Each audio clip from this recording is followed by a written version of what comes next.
recorded live. Hello and welcome to the Castle Talk podcast, where we talk to writers and creators of today's genre worlds from Denver, Colorado. I'm your host, Jason Henderson, creator of the steampunk graphic novel Clockworks, co-written by Tony Salvaggio, out now from Humanoids. This week, we're talking to Tony Bloodworth, writer, director, co-producer, and Barry Barclay, producer of the new indie thriller Forced Move. Tony has written multiple scripts and has worked as a videographer, and it was his experience on an HBO pilot in Memphis that inspired him to write Forced Move. I want to know more about that. Barry has over 20 years of production experience in nearly every department of every kind of motion pictures. He has recently been a production manager for TV shows like America's Next Top Model, Justin Timberlake and MTV's The Phone, BET's Nellyville. You've worked on 3:10 to Yuma, Breakup, The Losers, Prisoners with Hugh Jackman, Runner with Justin Timberlake, Contraband with Mark Wahlberg, and on and on. That is a crazy, crazy resume, Barry. Okay, Tony and Barry, welcome. Hey, how are you? Hey, man, how's it going? Outstanding. I'm really glad that you guys could join me. You're both joining me from Los Angeles. Okay, so the movie that we're talking about that is coming out very soon, give me the elevator pitch on Forced Move, which I've seen, but give me the elevator pitch on Forced Move and tell me when I'll be able to see it again. Go ahead, Barry. Go, Tony. No, you go, Tony.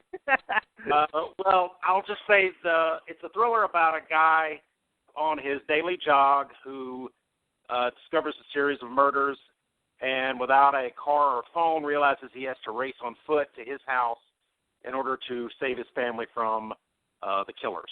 That's essentially the 30,000-foot view story breakdown. Because there's literally, I mean, it is a very scary movie because he's jogging and he's going through a neighborhood. And Barry, when you first described the movie to me, you said, it's his neighborhood, and he realizes that he's a house or two ahead of the killers, or can be, and they're making their way down the neighborhood, and he needs to go faster. And in my mind, I was picturing something like the neighborhood in like Poltergeist or E.T., where the houses are across a yard from one another, Yeah, that would have been a lot simpler. Yeah, but no. This is like the exurbs. He's these houses are usually a mile or two away from one another. He's in right. Yeah. This is out in the country. It's very rural. Yeah. Yeah. I wrote it. When I wrote it, I was thinking about. I come from a very small town in Kentucky, and my dad was a jogger, and he would go on these long jogs through, the middle of nowhere where there would be no houses for a mile or so. And I thought, when I thought of this idea, I thought, wow, that'd be really cool if, and really, tension filled if you see something, you realize, oh, I've got to get back to my house, and there's no phone, there's no cars, there's nothing. You just got to run. And so that was essentially the genesis of the movie there. And then from there, how does he first figure out that there's a killer on the loose? Like what happens to tip him off to that? I'm sorry, I couldn't hear you, man. Could you repeat that question? What happens to tip him off that there's a killer? Like what triggers that? Well, there's an older lady that he kind of helps out on his route, and he'll get her mail, he'll say hi to her or whatever. He comes by one day, he notices that she's not outside like she always is. He takes her mail up to the door, then he notices her walker has been knocked over and something's just amiss. So he enters the house, he finds her dead, and realizes it wasn't, natural causes. So then he runs to the next house because he finds out her phone is inside, her phone line. Yeah. So he runs to the next house, finds another murder, same situation, has no real way to get any help, goes to the next house, sees the killers there, realizes, oh, my house is next in the line, I have to get in front of them and stop them. So that's essentially the through line. I have to say the scene where he gets to the house where he actually catches up to the killers and is a very harrowing one. Where they're actually still in the house, and that's a scary scene because you feel his fear of being discovered, and also just the powerlessness of the fact that that they're in the process. They're doing their serial killer thing. They're making their way down the street, killing families and people. Yeah, they're not nice people. No.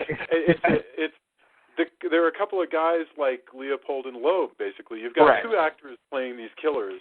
And can you talk a little bit about what I just said, Leopold and Loeb, which I guess leads us to like Alfred Hitchcock's Rope. But like, what were you thinking about when you created the two killers? Well, I would say that's a good start.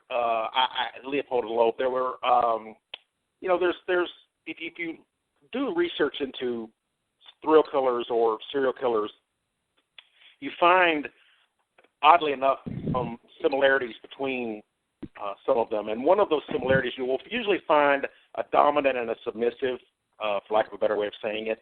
And that was intriguing to me, where you had this quiet kind of dominant that was in charge of everything, and you had sort of, for lack of a better word again, dumb, submissive, and how they would, the one that's a submissive is just all energy, and the one that's the dominant is more of a cool, collected type.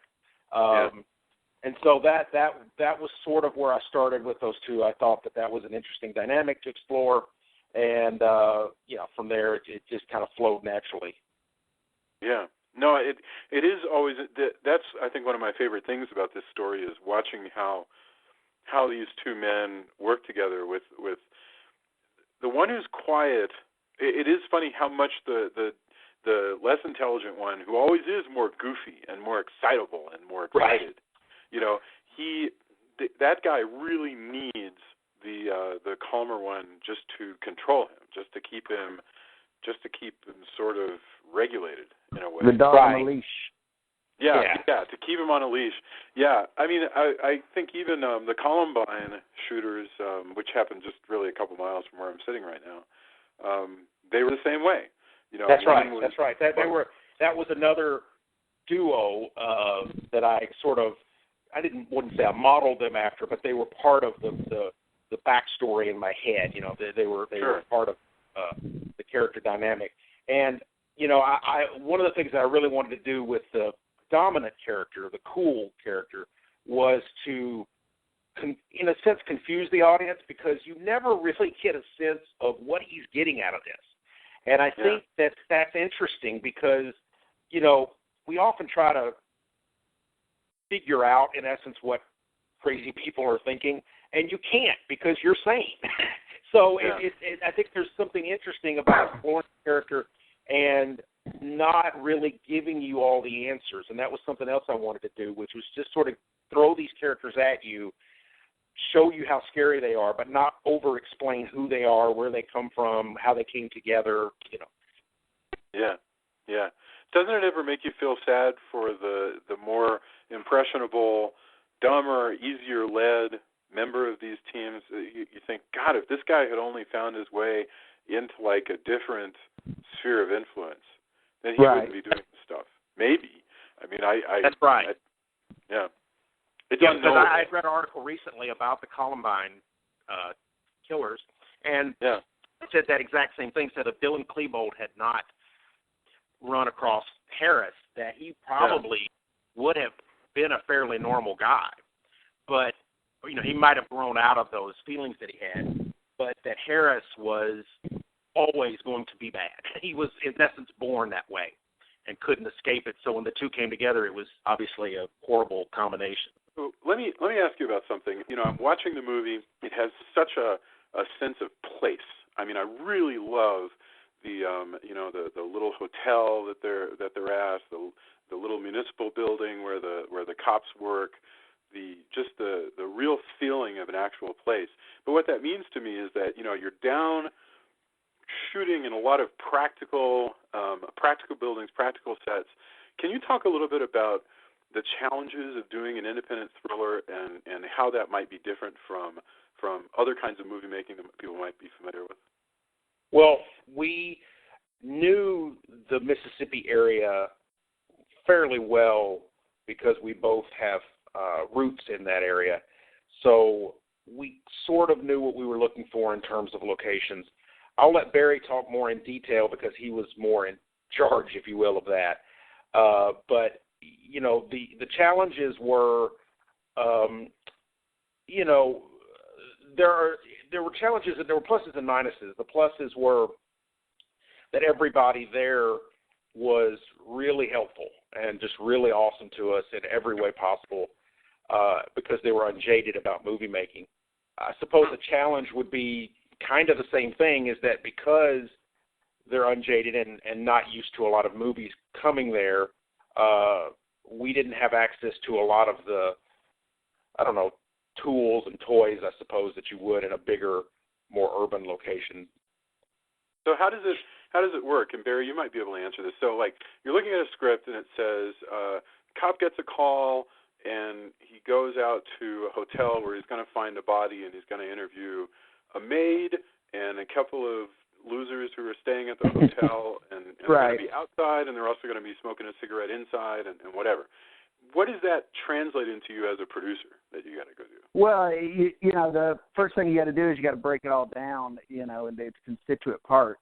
So, you know, one of the things that we did, in fact, when Tony finished writing the script, first thing I did was I took it and I broke it down.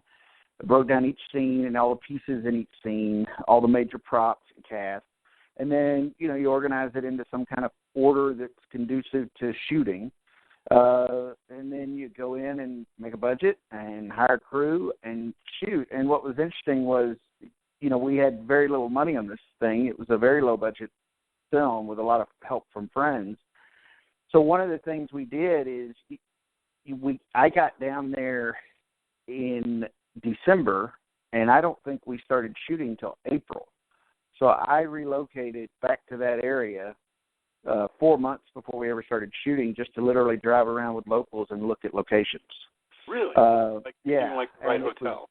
Yeah, right, exactly. And we didn't even know what town we were shooting in originally. What happened was we knew we were going to be around the Oxford, Mississippi area because our other partner and our lead actor, Reese Lau, is from that area. And the town is very conducive, very film-friendly, and all the people there do these size projects among themselves. So we went in and found a couple of folks there that had experience, and our production designer, Laura Cabot, and I ended up driving around. She's my personal tour guide through rural America, through rural Mississippi. And it was cool. I mean, I saw every little town in North Mississippi. And finally we settled on this place thanks to a guy named Mickey Halley, who was the Main Street officer of Water Valley, Mississippi. And he was friends with Laura, and they had everything we needed. So we based out of there. So, you know, including, I guess, walking into the woods and finding there's a big scene towards the end that involves several, you know, a clearing in the woods, and you know, does that mean that you're like having to get out of your truck and walk around and go, I think this clearing is good? Yep. Wow. There's a lot of walking around in strange fields and woods, and even once in a blue moon there was somebody drive by and go, y'all better get out of Miss Peterson's yard, you know, that kind of thing. Right. Well, so are these practical houses? But like when he runs into the house where he interrupts the killers who are in the middle, and he has to sort of sneak around so they don't see him, is that just a house that you rented to shoot in? Is that how that works? It was a house that it was a house that was for sale or rent, and we partnered with a real estate agency down there, and they were very helpful because they showed us a few properties they had that were vacant, and we knew that house, whatever it was going to be, would probably have to be a vacant one that we could dress. And that's what we found. We found this vacant house, and it was perfect. The minute we walked in, I think we were both of the mindset it was perfect for it. And then we brought our art director and everybody else in and basically dressed the heck out of it. And one of the other challenges is giving a little bit of movie magic here, a movie secret. Yes, please. But is that obviously the houses are not really contiguous. In the story they are. But these are houses that are miles apart, the actual practical locations. But we had an additional challenge was to find not only a vacant house or somebody that would let us use their house, but it also had to look sort of like it was in the same location as the previous house we were just Right. The at. road that passes in front of it needs to kind of feel like the same road. Right, exactly. So Yeah. we were all over this particular county. It was Yalobusha County in Mississippi. We were all over this county trying to find, some of the, the roads were a little too tree-lined, for instance. And we're like, well, wait a minute, that's not going to look right because Dottie's house, which is the first house that our hero, you see him, that's where the old lady lives. That is not a particularly tree-lined area, so it just wouldn't make sense if suddenly he's in this really dark, overly tree-lined area. So that was kind of another interesting challenge as well. But we got really lucky, and Barry and Laura did a great job of location scouting and getting everything lined up. Another question I had, you wrote the script, and it seems to me you've got a lot of drama going on, with our main character, the jogger. He's having these issues with his wife, who is just breaking off this ongoing extramarital relationship with her lover, who is a cop. And that's some heavy-duty stuff.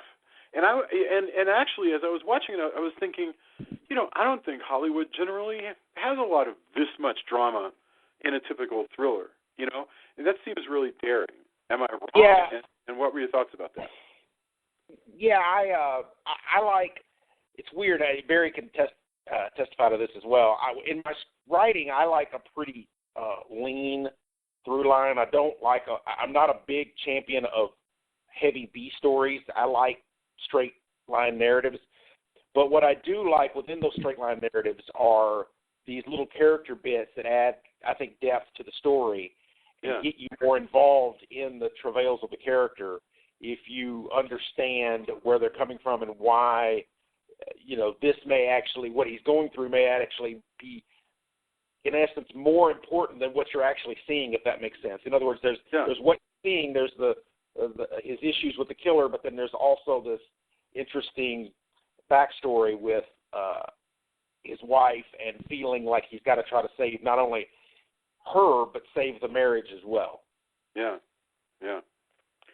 I have another question that I'm really curious about because, I've seen the changes that have happened in making films, but I don't know anything about them from an intimate perspective.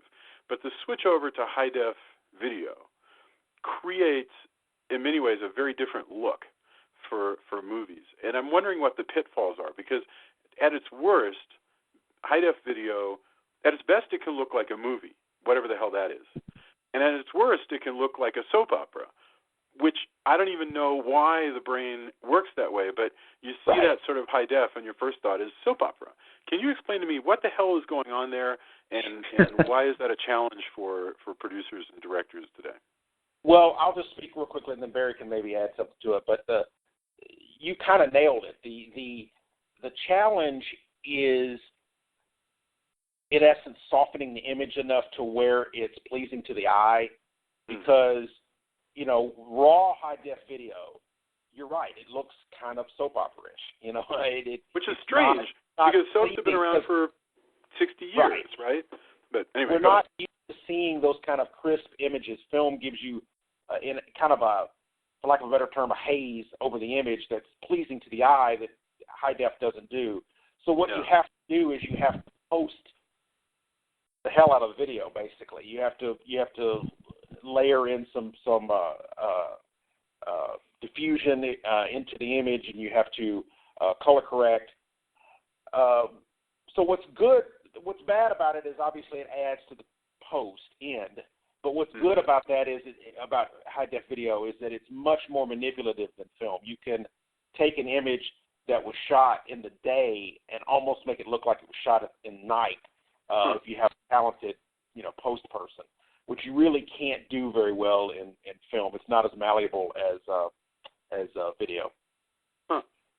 Plus, there's one other added benefit to shooting HD too, which is it's not even related to the image quality you see with your eye, but with video, a lot of times what you're able to do is, quite honestly, get a few more takes. It's a lot less setup time, and you're not burning through film. I mean, that used to be.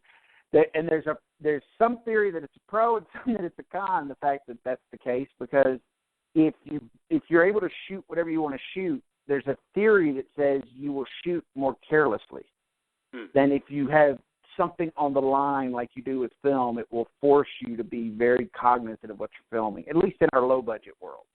Yeah. So, well, I mean, there's the classic stories about like, Romero. I can't remember with which film, but certainly Ed Wood having his movies trapped at the processor because he's not able to pay the lab.